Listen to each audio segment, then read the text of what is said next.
इस कार्यक्रम के पुण्यार्जक हैं। विश्व में एक इंद्रिय से पंचेंद्रिय तक सभी कोरोना मुक्त हों और स्वस्थ रहें। नमन करता श्रीमती सरोज सिंघई, धर्मपत्नी श्री राजेश सिंघई, बेटियां पंखरी एवं अदिति सिंघई, रोहिणी, दिल्ली। श्रीमती सरला जैन, धर्मपत्नी स्वर्गीय श्री रमेश चंद जैन, नीरज जैन, समता जैन, दिव्यांश जैन, मानवी जैन, फर्म नमो ट्रेडिंग कंपनी, दिल्ली। कुसुमबाई जैन एवं समस्त रतनदीप परिवार, श्रेयांश जैन, पूजा जैन, श्रेया जैन, नडियाड, गुजरात। श्री मुकेश कुमार, मनोरमा देवी जैन, श्री सुभाष चंद, संगीता जैन, श्री अनिल कुमार सीए, नीरू जैन, श्री नरेश कुमार, श्वेता जैन, श्री सुदीप कुमार, मनाली जैन, श्री सर्वेश प्रिया जैन, पुत्री सोनम, खुशी, पार्थ, कृष, धीरांश, धारांश, दिया जैन, चड़ौसिया परिवार, मछरिया वाले, Badodara, Rajasthan scrap traders, Ankalikar steel industries, Sudeep alloys, Badodara, Sarvesh steels, Khyati industries. हे अज्ञानी प्राणी, फसल तो खेत में होती है, फल खेत ही देता है, लेकिन बीज खेत के पास नहीं होता है, बोनी खेत स्वयं नहीं कर पाता है। बीज तो तुम्हें देना है, बीज तो तुम्हारे लिए डालना है, बोनी करना तो तुम्हारे लिए पुरुषार्थ करना है, फिर खेत फसल देता है, फिर तुम्हें कुछ नहीं करना। लेकिन बीज कभी किसी खेत में अपने आप नहीं होता, कर्म भूमि है। जब कर्म भूमि प्रारंभ हुई तो ऋषभ देव ने सौधर्मेंद्र को कहा, जाओ, यहाँ वो पुण्यात्मा जीव नहीं है जो बीज के बिना भी फल पा लेते। अब कर्म भूमि में कर्म करना पड़ेगा। सौधर्मेंद्र को विधेय क्षेत्र भेज करके सभी अनाजों के बीज मंगाए गए और उन बीजों को जो अपने आप उग रहे थे वे सब गायब हो गए। फिर ऋषभ देव ने कहा, जो बीज बोएगा वो फल पाएगा। तो जो द्रव्य दृष्टि है वो तो फल रूप है। तो कुछ जो जैन दर्शन को अनुसार जो बात कही गई कि तुम पहले पर्याय दृष्टि पर आओ, तुम ऐसे रास्ते बनाओ। कुछ लोग रास्ते बनाते हैं, स्वयं ही बनाते हैं, स्वयं के जाते ही मिट जाते हैं,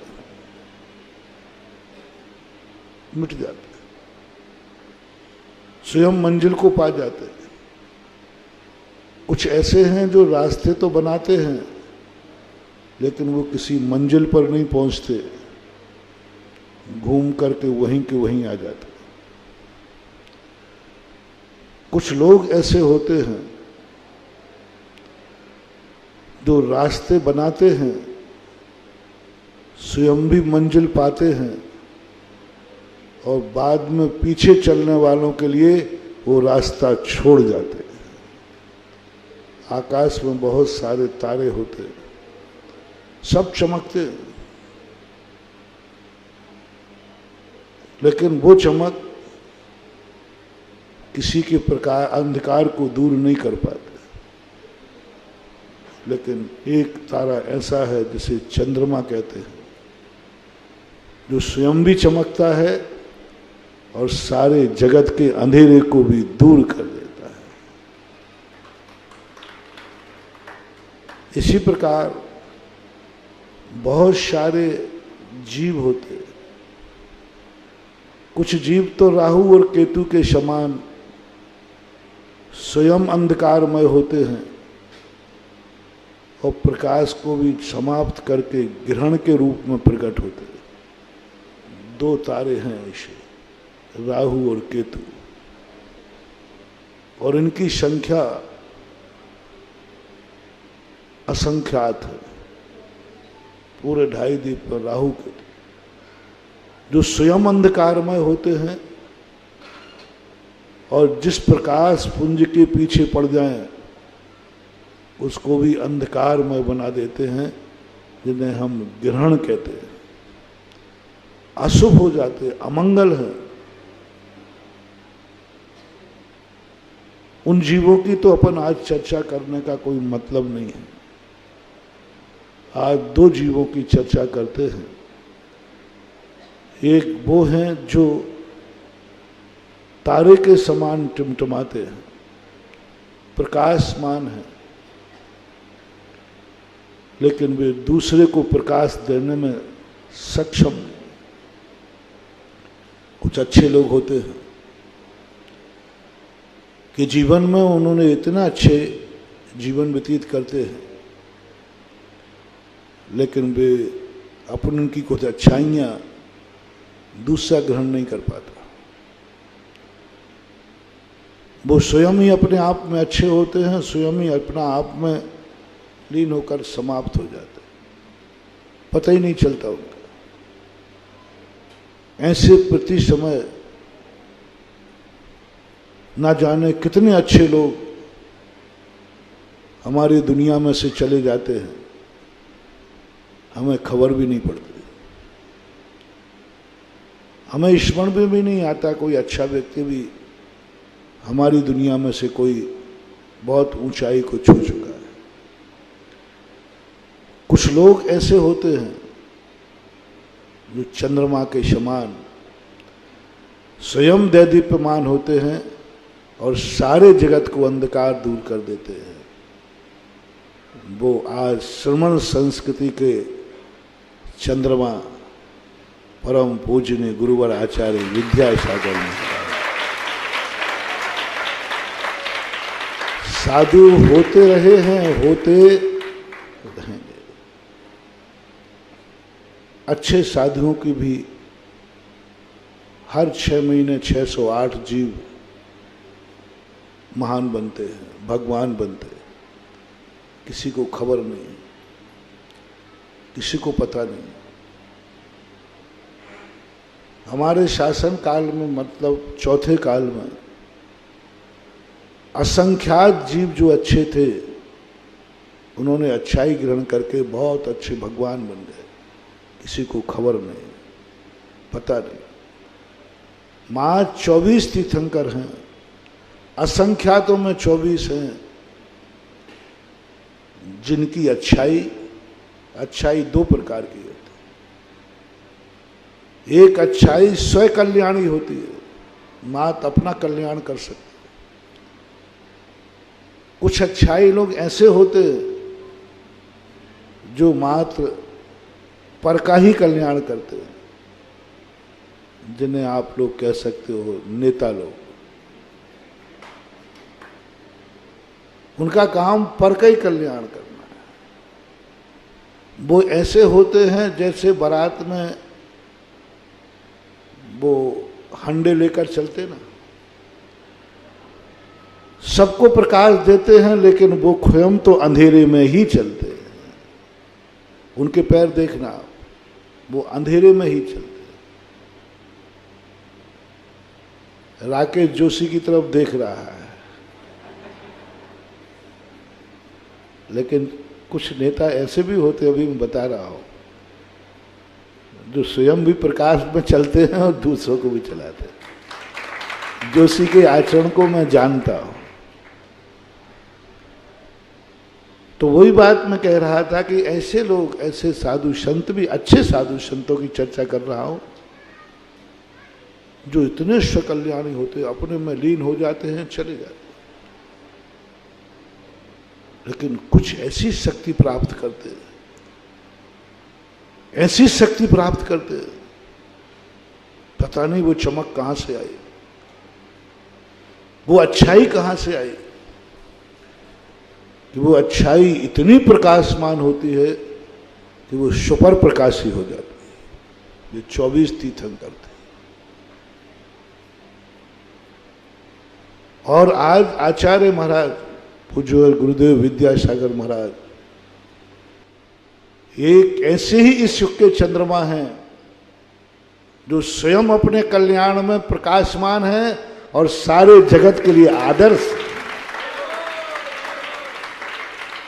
कोई किसी भी पंथ परंपरा को मानने वाला हो, चाहे भली वो आचार्य श्री के प्रति बाहर से जब गोष्ठी में बैठे, अपने ग्रुप में बैठे, अपने पंथ में बैठे, तो भली वो आचार्य श्री के पक्ष में न बोले, लेकिन जब वो नमो आयरियाणम कहता है तो हृदय उसको आचार्य श्री विद्यासागर बुलवाता है। अंदर से तो वही बोलता है। मैंने बड़े बड़े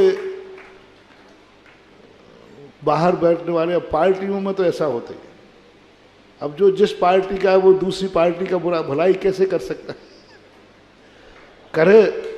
एक बार बताते हैं, एक राज्यपाल जी ने, राज्यपाल भली पार्टी का नहीं होता लेकिन नियुक्त तो कोई ना कोई, तो उन्होंने दूसरी पार्टी का प्रशंसा कर दी। उसने अच्छा कार्य किया था, नाम नहीं बता रहा हूं,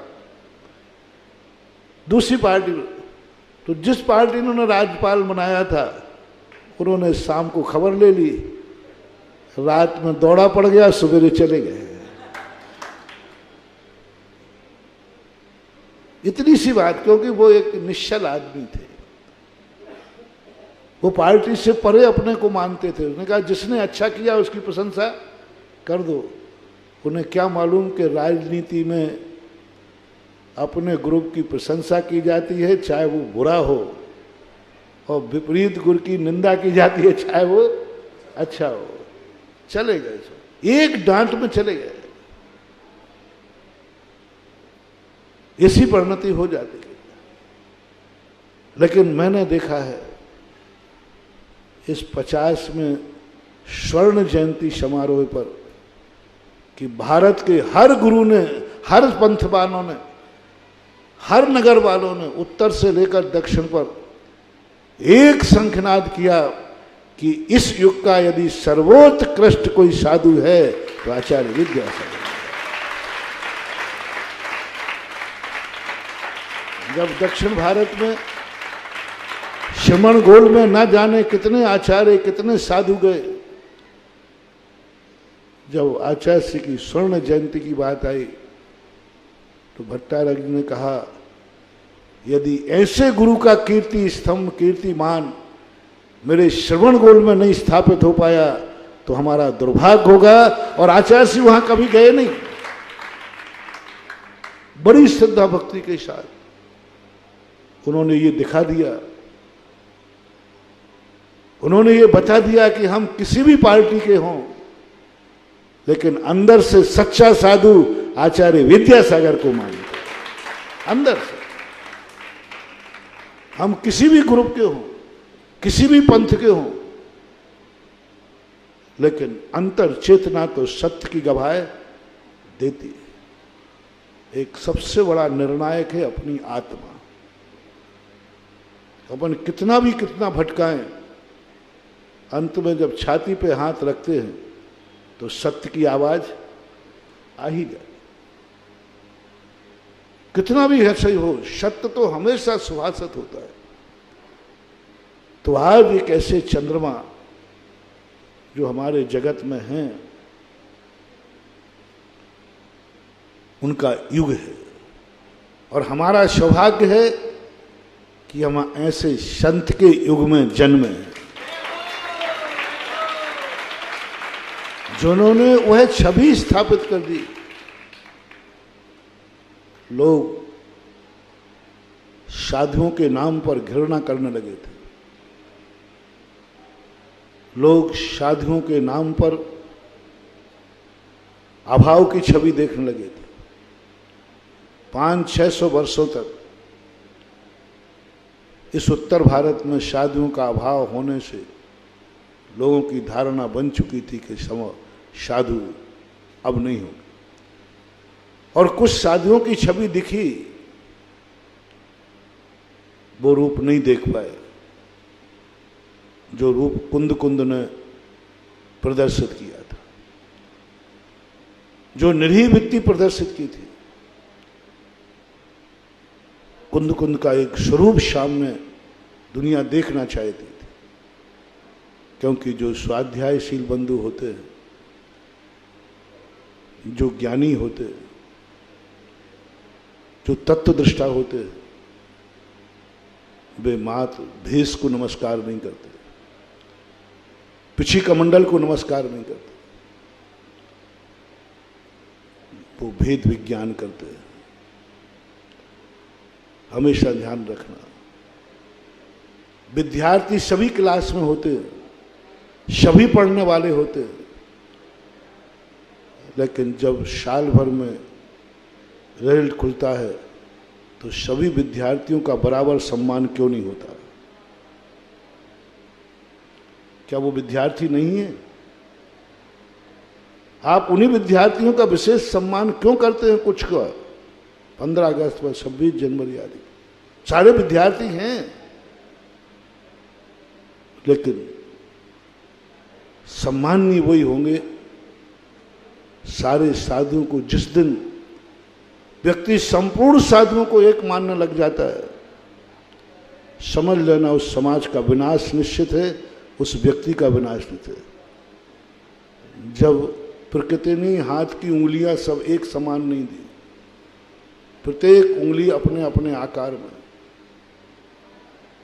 जो ज्ञानी होते हैं, सम्यक दृष्टि होते हैं, वे सबसे ज्यादा, आप समाज में भेद करें या ना करें, लेकिन गुरुओं में और भगवान में जरूर भेद करें, क्योंकि वो तुम्हारे बहुत बड़े निर्णायक। इनमें गुणों की पहचान करें। जो विद्वान पंडित थे, ज्ञानी थे, जिनमें सबसे ज्यादा विद्वान बुंदेलखंड में थे, जो साधुओं की पहचान करते, साधुओं के संबंध में कुछ और विचार रखते, पढ़ते हैं, स्वाध्याय करते, विद्वानों की खान माने जाते। उन्होंने एक छवि देखी थी दिगंबर मुनि की, कुंद कुंद स्वामी ने जो छवि दी, वह छवि न मिलने से, साधु भेष तो थे, पिछी कमंडल भी थी, लेकिन वो स्वरूप नहीं था। पंडित कैलाश चंद्र जी शास्त्री हुए हैं बहुत बड़े प्रकांड विद्वान। उन्होंने आचार्य महाराज को किशनगढ़ में दर्शन किया, 74-75 की लगभग बात है, 75। उस समय देख करके उन्होंने कहा और एक लेख दिया सारे जगत को कि श्रमण संस्कृति से मुख मोड़ने वालों,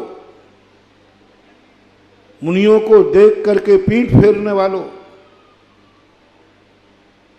पंचम काल में मुनि धर्म का अभाव है ऐसी धारणा बनाने वालों, लौटो लौटो, देखो आज वही मुनि तुम्हें मिलेंगे जो कुंद कुंद स्वामी ने बनाए। और कुंद कुंद स्वामी का स्वरूप का जो वर्णन विद्वानों ने देखा, जो मुनि धर्म से दूर भाग गए थे, वे आज परम मुनि भक्त बने हैं। जिस बुंदेलखंड से आज तक कोई मुनि नहीं बना पाया, पंडित तो बने, वहां के पंडित तो बने। लोग कहते थे कि एक बुंदेलखंड ऐसा है जहां से कोई मुनि नहीं बनते, पंडित बनते। ये बदनाम था। आज तक कोई भी साधु वहां अपनी दुकान नहीं चला पाया, क्योंकि वहां के लोग गुरु चोखा चाहते, गुरु 100 टंच का चाहते। जब उस देश को गुरु मिले तो आज भारत में क्या, पूरे भारत में सबसे ज्यादा साधु बुंदेलखंड से बन गए। बुंदेलखंड वही है। विद्वानों को गुरु नहीं मिल रहा था, दीक्षा लेना तो वो चाहते थे। सम्यक दृष्टि को गुरु नहीं मिल रहा था, वे नमोस्तु तो करना चाहते थे। सम्यक दृष्टियों को गुरु नहीं मिल रहा, वो आहार तो देना चाहते थे। सम्यक दृष्टियों को गुरु नहीं मिल रहा था, वे कमंडल तो उठाना चाहते थे। लेकिन आचार्य श्री ने बहुत चर्या दुनिया के सामने रखी कि अंधों को भी रोशनी आ गई, अंधों को भी रोशनी आ गई। जो अंधे थे वे भी कहने लगे हमें भी कुछ दिख रहा है कि मेरे सामने कोई सूर्य उग रहा है। स्थापित आचार्य श्री की चर्या ने आज वो छवि लौटा दी। सबसे बड़ा उपकार कल भी मैंने जिज्ञासा समाधान में कहा था, श्रमण संस्कृति की वो ध्वज ऊंची उड़ा दी। हर साधु को गर्व करना चाहिए, ईर्षा नहीं, देश नहीं। हर ताराओं को गर्व करना चाहिए कि हम तारे तो हैं जो चमकते हैं, लेकिन हमारे में वो पुण्य और योग्यता नहीं है जो सारे जगत के अंधकार को दूर कर दे। सारे तारों ने मिलकर के चंद्रमा को इंद्र मान लिया। चंद्रमा से ईर्ष्या नहीं की, चंद्रमा से देश नहीं किया, चंद्रमा से मुख नहीं मोड़ा। उनको देव इसलिए कहते हैं, उन्होंने कहा कि मेरे में योग्यता नहीं है कि मैं जगत के अंधकार दूर कर दूं, स्वयं तो प्रकाशमान हूं, लेकिन चंद्रमा में योग्यता है। सारे तारों ने मिलकर के चंद्रमा को इंद्र घोषित कर दिया, ये मेरा इंद्र होगा। इसी प्रकार जितने मुनि भक्त हैं और जो मुनिराज हैं, आचार्य महाराज हैं, उनको तारों का अनुकरण करना चाहिए कि हमारी साधना में, हमारी तपस्या में, हमारे पुण्य में वो ताकत नहीं है कि हम श्रमण संस्कृति का प्रकाश इतना फैला दें कि हर व्यक्ति उजेले में आ जाए। हम नहीं कर सकते, क्या बात, कोई बात नहीं, कोई बात नहीं। यदि मेरे द्वारा श्रमण संस्कृति नहीं फैलती है, मेरे द्वारा धर्म नहीं फैलता है, मैंने पहले ही कहा कई लोग धर्मात्मा हो सकते हैं लेकिन अपने धर्म से दूसरे को प्रभावित, कई लोग स्वयं आचरण कर सकते हैं लेकिन उनके आचरण में दूसरे को प्रभावित करने की शक्ति नहीं है। कई लोग स्वाध्याय कर सकते हैं लेकिन वो प्रवचन देकर दूसरे को समझा, ज्ञान है, अच्छा ज्ञान है, अच्छा ज्ञान, तो क्या करना चाहिए? आज सारे भारत के लिए, इसलिए नहीं कि वो मेरे गुरु हैं, मैं इसलिए उनकी प्रशंसा नहीं कर रहा हूं, मैंने पहले ही कह दिया, मैं सब लोगों से छाती पे हाथ रखकर पूछना चाहता हूं, साधुओं से पूछना चाहता हूं, आचार्यों से पूछना चाहता हूं कि आज श्रमण संस्कृति का जो मस्तक ऊंचा उठा है उसमें किसमें ताकत थी? आचार्य विद्यासागर। मैं ये नहीं कह रहा हूं कि तुम मुनि नहीं हो, मैं ये नहीं कह रहा हूं तुम आचार्य नहीं हो, मैं ये नहीं कह रहा हूं तुम मुनि भक्त नहीं हो, मैं ये कह रहा हूं तुम तारागण हो तो आचार्य विद्यासागर चंद्रमा है, बस इतना। हम प्रकाश नहीं दे पा रहे, करें क्या? नेचर है, शक्ति, हर व्यक्ति का वो पुण्य नहीं हो पाता। यदि हम मुनि हैं और मुनि भक्त हैं, सच्चा गुणवान ज्ञानी कौन है? वो कभी ये नहीं देखता है कि ये ध्वज मैंने फहराया, वो तो ये देखता है कि मेरा ध्वज ऊंचा उठा, बस यही काफी है, किसने फहराया।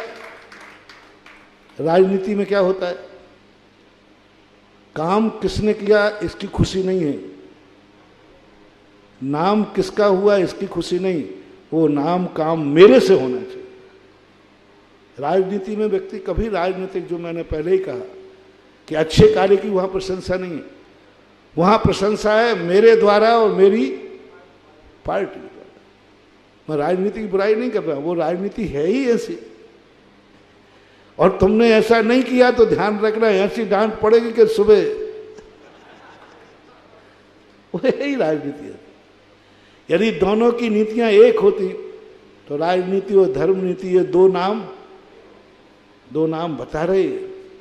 तो ये राजनीति है, अपन धर्म नीति की दृष्टि से देखें, जिसको हम चाहते हैं जिस धर्म को हम चाहते हैं, जिस भगवान को हम चाहते हैं, जिस नीतियों को हम चाहते हैं, जो प्रकाश को हम चाहते हैं, वो प्रकाश चाहे मेरी टार्च से हो, चाहे किसी की टार्च से हो, अंधकार दूर होना चाहिए। ये परिणाम आत्मा में आना चाहिए। आज हर श्रवण संस्कृति भक्त के लिए संदेश है, साधु संतों के लिए, कि अपन सब श्रवण संस्कृति के प्रचारक हैं, श्रवण संस्कृति के धारक हैं, श्रवण संस्कृति के उपासक हैं, श्रवण संस्कृति के साधक हैं। हम साधक हैं, आप उपासक हैं। श्रवण संस्कृति तो हमारे लिए एक बात का ध्यान रखना चाहिए, श्रवण संस्कृति का पवित्र ध्वज को ध्वज की तरफ देखो, कौन ध्वज को ऊंचा उठा रहा है इसकी तरफ मत देखो। ये देखो कि इस युग में, पंचम काल में भी, युग कभी बदलता नहीं है, लेकिन ऐसा क्या साधु हुआ कि पंचम काल में जी रहा है, पंचम काल में जन्म रहा है, पंचम काल में रह रहा है, और सारे जगत को चौथे काल का साधु दिख रहा है। ये कोई कम नजारा है? बहुत बड़ी चीज मान हुआ। आचार्य विद्यासागर महाराज का जन्म कौन से काल में हुआ? पंचम काल। पक्का है, इसमें कोई संदेह नहीं। अपन लोग जैसे, उनका शरीर पंचम काल का, उनका मन पंचम काल का, उनकी आंखें पंचम काल की, उनका कान पंचम काल का, उनके माँ बाप पंचम काल के, उनका देश पंचम, सब कुछ है। लेकिन जब उनके दर्शन करने जाते हैं तो मैं छवि पंचम काल की दिखती है कि चतुर्थ काल की दिखती है। झूठ मत बोलो। क्यों? क्यों? अरे जो चीज जहां का है वहीं दिखना चाहिए। जो चीज जिस युग का है, पंचम काल का युग है तो पंचम काल का कहो ना कि पंचम काल के साधु हैं। कोई नहीं कहता। मैंने अच्छे अच्छे लोगों से, वो कहते जो शास्त्रों में पाया था उससे कहीं हमने अधिक आंखों से देखा। जो पंचम काल की बुराई सुनी थी कि पंचम काल में हीन संगनन होता है, हीन संगनन होता है, और आचार्य श्रीचर्या देखकर लगता है कि पंचम काल में हीन संगनन नहीं, महान संगनन होता है।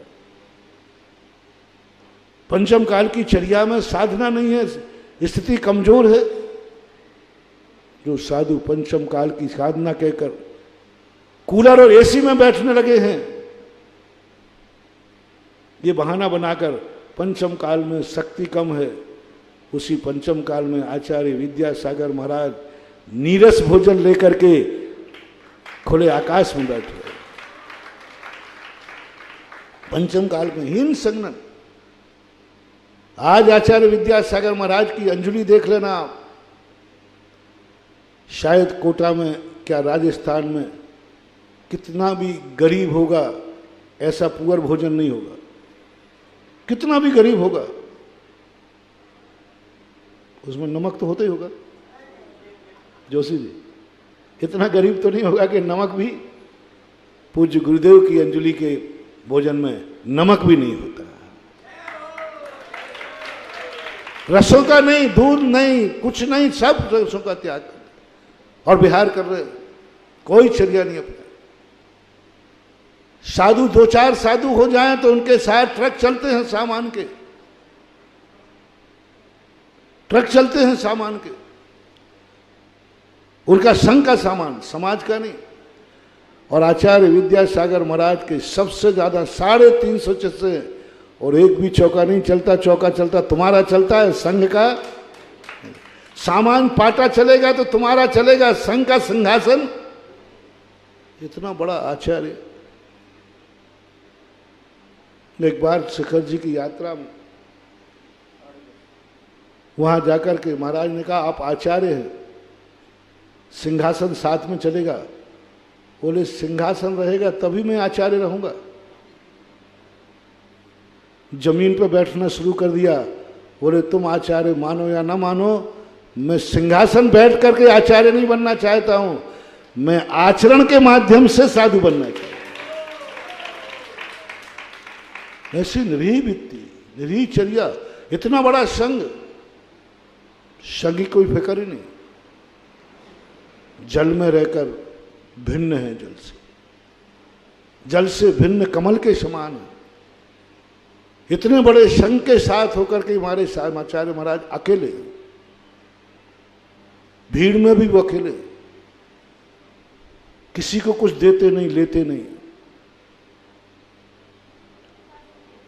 कई लोग कहते हैं, कई साधुओं ने कहा, हम श्रावकों को आशीर्वाद देते, पीछे लगाते, मंत्र देते, तंत्र देते, फिर भी ये ससुरे आते ही नहीं। डंडा बांधे, ताबीज बांधे, खुदा नहीं क्या क्या करे। क्या गर्व है मुझे, आप समाज पर गर्व है, आचार्य श्री पर तो गर्व, उससे अंदाज लगा लेना। मुझे इस समाज पर गर्व है, भारत देश की समाज पर गर्व है। आचार्य श्री किसी को कुछ देते नहीं, आंख भी उठा के देखते नहीं, आशीर्वाद मिल जाए तो बलिहारी है, उसके बावजूद भी लोग उसके पीछे पड़े रहते। जहां आचार्य श्री रुकते वहां रहने की व्यवस्था नहीं, खाने की व्यवस्था नहीं, फिर भी पेड़ों के नीचे पड़े रहते। एक बार एक राजस्थान के सज्जन से मैंने पूछा, तो महाराज जी मजा आ गया आचार्य श्री दर्शन। उन्हें मजा आ गया, बहुत खुश हो रहा था। मैंने कहा भाई मजा आ गया कि आचार्य श्री ने तेरे से बात कर ली? बोले नहीं की। तो आचार्य श्री ने पीछे लगा दी? बोले नहीं लगाई। मैंने कोई मंत्र दे दिया क्या? बोले नहीं दिया। तो आचार्य श्री ने तुझे देख लिया? बिल्कुल नहीं देखा। पर तू कूद क्यों रहा है? उन्होंने तो मुझे नहीं देखा, मैंने उनको जी भर के देखा है। उन्होंने तो नहीं देखा, लेकिन मैंने जी भर के देखा है। और देखने के बाद ऐसा लगा कि मंदिर की मूर्त में और आचार्य श्री की मूर्त में कोई अंतर नहीं। मंदिर की मूर्त नहीं देखती है फिर भी लोग नाचते हैं, वो मूर्त नहीं देखती है तब भी। आज हमारे आचार्य श्री ने इस पंचम काल में बहुत बड़ी छवि, बहुत बड़ा एक साधना का स्तंभ खड़ा किया, एक साधना का कीर्तिमान स्थापित कर दिया। जो इस पंचम काल में बहाना बनाने वाले लोग हैं कि पंचम काल में शक्तिहीनता है, आचार्य श्री ने ये देखा। एक बार आचार्य श्री ने कहा था कि मैंने कहा, हम लोगों ने प्रश्न किया, गुरु महाराज क्या आपको ऐसा नहीं लगता कि पंचम काल में शक्तिहीन है, कुछ आचार संहिता में सुधार होना चाहिए? तो आचार्य श्री ने क्या कहा, मुझे ये बताओ, कुंदकुंद भगवान महाराज हमारे दुश्मन थे कि हितैषी थे? वो भी पंचम काल में वो हितैषी थे। परम गुरु हितैषी कहते हैं पंचम काल के मुनियों को कि बालो वा बुड्ढो वा पुनो किलानो वा, चाहे बालक हो, चाहे वृद्ध हो, चाहे जवान हो, चाहे बीमार हो, 28 मूल की चर्या जो है वह निर्दोष पालन करना है और होगी।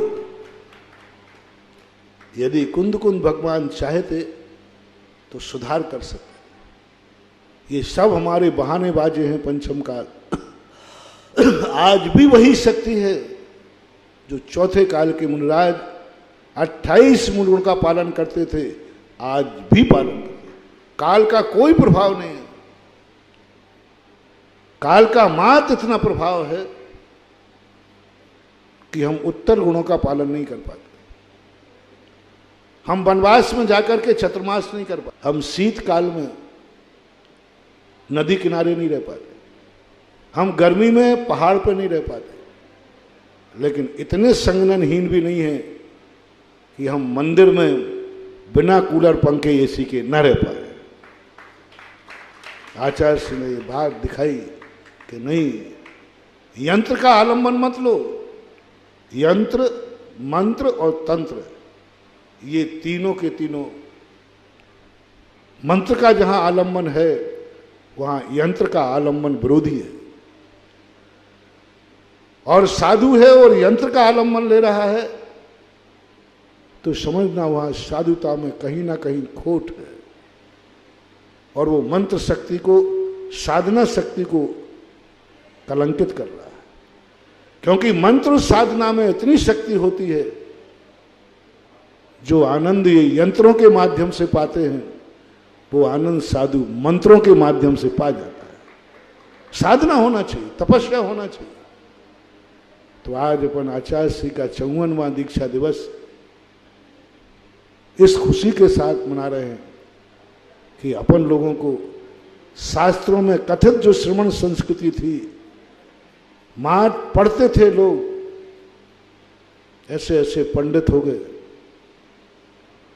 जो साधुओं के भजन लिखकर कहा, ते गुरु मेरे और बशो, बेगुरु मुझे कम मिले हैं, ज्ञानी गुरु मिले तो बाता मैं करा। राजस्थान में एक भरत है, पंडितों ने भजन लिख दिए, बेगुरु मुझे कम मिलेंगे, कम मिलेंगे। उनको ये दुर्भाग्य नसीब नहीं हुआ। अब अपना वो भाग्य है कि अपन को कब नहीं लगाना, ये गुरु हमें मिले हैं सामने, उन्होंने कानों से सुना, अपन ने आंखों से देखा, अपने जीवन में उतारा, अपन ने उनको नमोस्तु किया, अपन ने उनकी पूजा की, अपन ने उनकी आराधना की, अपन को उनको नमोस्तु करने का सौभाग्य प्राप्त हुआ। बंधुओं, अभी दैनिक प्रवचनों में चल रहा है, उपयोगिता मत समझो, वस्तु को समझो। इन साधु से मुझे क्या मिला है ये छोड़ दो, तुम्हें साधु मिला है ये पहचान लो। हर दुनिया का व्यक्ति इसी पे चला गया, इस मंदिर से मुझे क्या मिलेगा, इस भगवान से मुझे क्या मिलेगा। इसी का नाम है दुर्योधन की नीति। दुर्योधन हर नीति में एक कार्य करता था, इससे मुझे क्या मिलेगा, द्रोणाचार्य से क्या मिलेगा, कर्ण से क्या मिलेगा, ताश्री से क्या मिलेगा, कृष्ण जी से क्या मिलेगा। पहले दिन का प्रवचन याद करो, पार्श्वनाथ कॉलोनी में दिया था। दुर्योधन की नीति आ जाती है हर चीज में, ये जिसे राजनीति कहते हैं। हर मंदिर में यही स्थिति बन रही है, इस मंदिर से मुझे क्या मिलेगा। छोड़ दो महानुभाव, बस इतना सा ध्यान करो, इस मंदिर से मुझे मान मिले, अपमान मिले, बस मुझे कुछ नहीं चाहिए, मुझे भगवान मिला बस। भगवान है कि नहीं। मुनि भक्त जो कट्टर मुनि भक्त होते हैं, वे मुनि भक्ति नहीं है उनमें। उन मुनियों से उनके क्या मिला, मान, सम्मान, इज्जत, बड़बारी, मंच, माला, माइक। वहां देख लो आप, भ्रष्ट से भ्रष्ट साधु है तो भी मंच, माला, माइक मिल जाए, क्योंकि उनको मालूम है। महानुभाव, मत भटको, चेतो, जागो। साधु से मुझे क्या मिला ये शब्द छोड़ दो, ये छोड़ो, मुझे एक सच्चा साधु मिला। आचार्य विद्यासागर महाराज के दर्शन से लेकर कभी मत करना, तुम बहुत गुस्से में लौटोगे, द्वारा नहीं जाओगे, द्वारा नहीं जाओगे। राजस्थान के लोग पहले ऐसे ही चिड़चिड़ाते थे हमारे, वहां जाके करूं क्या।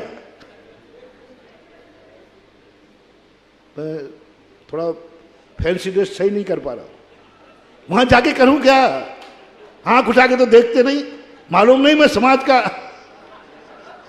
कितना बड़ा आदमी हूं, मैं समाज का फलाना व्यक्ति हूं, मैं ये हूं, मैं कोई पोजीशन ही नहीं हुआ। वहां धक्के खाओ, आंख उठा के देखना नहीं, आशीर्वाद मिलना नहीं, यहां तक कि वहां के श्रीफल चढ़ाना भी नहीं मिलता, माइक पे नाम भी नहीं मिलता। महाराज मैंने तो जाना ही छोड़ दिया। एक बार एक गांव के लोग आए, राजस्थान की बात है, तो मैंने कहा आचार्य श्री पास जाओ आज। बोले आचार्य श्री का नाम मत लेना, आपको आना हो तो आओ, नहीं आना हो तो मत आओ, वहां तो नहीं जाऊंगा मैं। अरे मैंने कहा भैया आचार्य श्री ऐसा कौन सा, बोले महाराज वहां तो नहीं जाऊंगा मैं। तो मैंने कहा भाई उनके बिना मैं आ नहीं सकता। बोले मत आना। अरे मैंने कहा मामला बड़ा टेढ़ा, मैंने की बात क्या? अरे वहां जाओ ना तो वहां कोई पूछता है, ना श्रीफल चढ़ाने मिलता, मिल जाए तो आचार सिंह देखते ही नहीं, आशीर्वाद ही नहीं उठाते। मैंने के गया काम से। फिर मैंने सुना कि दुर्योधन तो महापुराण में पढ़ा था, महाभारत में, मैंने दुर्योधनों को देख लिया। दुर्योधन हमेशा ये कहता है, और वो व्यक्ति जो पहला मैंने कहा था, वो कहता है आचार्य महाराज के पास मैं एक बहुत बड़ी बात कहता हूं, आशीर्वाद लेने मत जाना, तुम चिड़चिड़ापन आ जाएगा। आचार्य सिंह मुझे बोल लेंगे, मत जाना। आचार्य सिंह के स्टेज पर तुम्हें सम्मान मिल जाएगा, मत जाना। आचार्य सिंह के तुम कुछ भी कुछ पालोगे, कुछ नहीं जाना।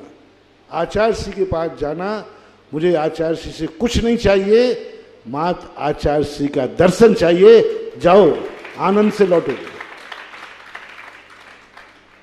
फिर मैं कहता हूं आपसे, महाराज जी इतने श्रीफल चढ़ा दिए, उनके बाद एक बार भी आचार्य से नहीं बोला। मैंने कहा ठीक है, जितना तुम्हारा खर्च हुआ वो मेरे से ले लो, और आचार्य सिंह के दर्शन से जो पुण्य बंद हुआ है वो मुझे दे दो। वो मुद्रा को देख करके जो पुण्य बंद हुआ से हटा दो। सारे जगत को मेरा संदेशा है, से हटा करके एक ऐसा संत, एक ऐसी निधि हमारे सामने मिली है, अपनी आंखों को, अपने मन को, अपने तन को, अपने परिवार को, अपनी समाज को धन्य कर लो और अपने जीवन के अंधकार को मिटा लो। शेल मत लगाओ। मात्र जो आज लाखों लोग उनके पीछे पड़े हैं, विहार करते हैं तो एक कदम उठता है, हजारों कदम उठ जाते हैं। एक आंख उठती है, हजारों आंखें उठ जाती है। ऐसे गुरु, ऐसे संत हमने चौथे काल में सुने थे, शास्त्रों में वर्णन सुनते थे, जो आज अपन ने साक्षात पाए हैं। आप लोग भी साधु से नहीं, साधु को समझो, वस्तु को समझो। वस्तु क्या है, साधु का स्वरूप क्या है। तुम्हें कुछ नहीं मिला ये बात तय है, लेकिन साधु मिला, साधु की परिभाषा मिली, साधु का जीवंत स्वरूप मिला, और कल्याण जो होगा हमारे साधु से होगा। इसलिए आज एक जगत को कुछ भी नहीं देने वाला ऐसे साधु के लिए हम यहीं से 100 बार नमोस्तु करते हैं। जिसने साधु जगत को कुछ नहीं दिया, यहीं से नमस्कार करते हैं। जैसे चंद्रमा ने किसी को कुछ नहीं दिया, लेकिन सारे संसार का अंधकार हटा के प्रकाशित कर दिया। चंद्रमा कुछ दे नहीं रहा है, सूर्य कुछ दे नहीं रहा है, लेकिन बताओ सूर्य बराबर कौन क्या दे रहा है? प्रकाश दे दिया। प्रकाश दे दिया, हमें गड्ढे से बचा लिया। आचार्य सिंह ने किसी को गड्ढे से गिरने से नहीं बचाया, सूर्य किसी को गड्ढे में गिरने से नहीं बचाता, लेकिन बस उजेला कर देता है, देख ले गड्ढा है। कितना अंतर है। गड्ढे से नहीं बचाता सूर्य, वो हाथ नहीं पकड़ता रुक जाओ गड्ढा है, वो तो उजेला कर देता है, अपनी आंखों से देख ले गड्ढा है। आचार्य सिंह किसी के संकट दूर नहीं करते, किसी की इच्छा पूरी नहीं करते, किसी को कुछ नहीं देते, मां चंद्रमा बनकर प्रकाश दे देते हैं। देख ले सामने रतन पड़ा है। तो ये नहीं कहते ये रत्न पकड़ो विमल जी, ये नहीं कहेंगे हे विमल जी कोटा के अध्यक्ष ये रत्न पकड़ो, वो नहीं कहेंगे। वो गंडा नहीं देंगे, ताबीज नहीं देंगे। वो जहां रत्न पड़ा होगा वहां ऐसा प्रकाश कर देंगे, देख ले आंखों से वो पड़ा है। वो देने का एहसान नहीं लेना चाहते हैं, वो तुम्हें प्रकाशित करना चाहते हैं। तुम इस प्रकाश में खुद देख लो, सामने रत्न पड़ा हुआ है। और तुम्हारी आदत है कोई तुम्हें उठा के जेब में रख देवे, उंगली पकड़ करके बाप चला सकता है, गुरु उंगली नहीं पकड़वाता, उंगली दिखा करके चला जाता है। पिता मोही होते हुए उंगली पकड़वाते हैं, गुरु निर्मोही होते हैं, उंगली दिखा करके चले जाते हैं। आज हमें श्रमण संस्कृति पे गर्व करो कि इस युग में आचार्य जी ने ऐसी संस्कृति बनाई, ऐसे संस्कार दिए जो हमें श्रमण संस्कृति पे गर्व है। और आज मुनि का ध्वज ऊंचा उठाने का जो श्रमण संत का ध्वज उठाया है वो आचार्य महाराज हैं, विश्व वंदनी हैं, त्रिलोक वंदनी हैं। ऐसे त्रिलोक वंदनी के चरणों में आज दीक्षा दिवस पर हम अपने पूरे संघ, आप सबकी तरफ से भी इच्छा हो तो आप सबकी तरफ से नमस्ते कर लूं। आज पूरे कोटा की तरफ से, क्योंकि जहां बैठा हूं मैं वही सब मेरा अपना मानता, तो सबकी तरफ से अपन हाथ जोड़कर गुरुदेव के चरणों में नमोस्तु करते हैं कि हे नमोस्तु, आपके अनंत उपकार हैं, जिन अनंत उपकारों से हम लोग बहुत कृतज्ञ हैं। आप बहुत जल्दी जल्दी आज पंचम काल में जब आपने इतनी प्रभावना की है, आप एक दिन अपनी साधना और तपस्या के बल पर तीर्थंकर बन करके और सारे जगत को प्रकाशित करें, यही हमारी वंदना है। नमोस्तु नमोस्तु नमोस्तु। इस कार्यक्रम के पुण्यार्चक थे विश्व में एक इंद्रिय से पंचेंद्रिय तक सभी कोरोना मुक्त हों और स्वस्थ रहें। नमन करता श्रीमती सरोज सिंघई, धर्मपत्नी श्री राजेश सिंघई, बेटियां पंखरी एवं अदिति सिंघई, रोहिणी दिल्ली। श्रीमती सरला जैन, धर्मपत्नी स्वर्गीय श्री रमेश चंद्र जैन, नीरज जैन, समता जैन, दिव्यांश जैन, मानवी जैन, फर्म नमो ट्रेडिंग कंपनी दिल्ली। कुसुमबाई जैन एवं समस्त रतनदीप परिवार, श्रेयांश जैन, पूजा जैन, श्रेया जैन, नडियाड गुजरात। श्री मुकेश कुमार, मनोरमा देवी जैन, श्री सुभाष चंद्र, संगीता जैन, श्री अनिल कुमार सीए, नीरू जैन, श्री नरेश कुमार, श्वेता जैन, श्री सुदीप कुमार, मनाली जैन, श्री सर्वेश प्रिया जैन, पुत्री सोनम, खुशी, पार्थ, कृष, धीरांश, धारांश, दिया जैन, चड़ौसिया परिवार, मछरिया वाले, Badodara, Rajasthan scrap traders, Ankalikar steel industries, Sudeep alloys, Badodara, Sarvesh steels, Khyati industries.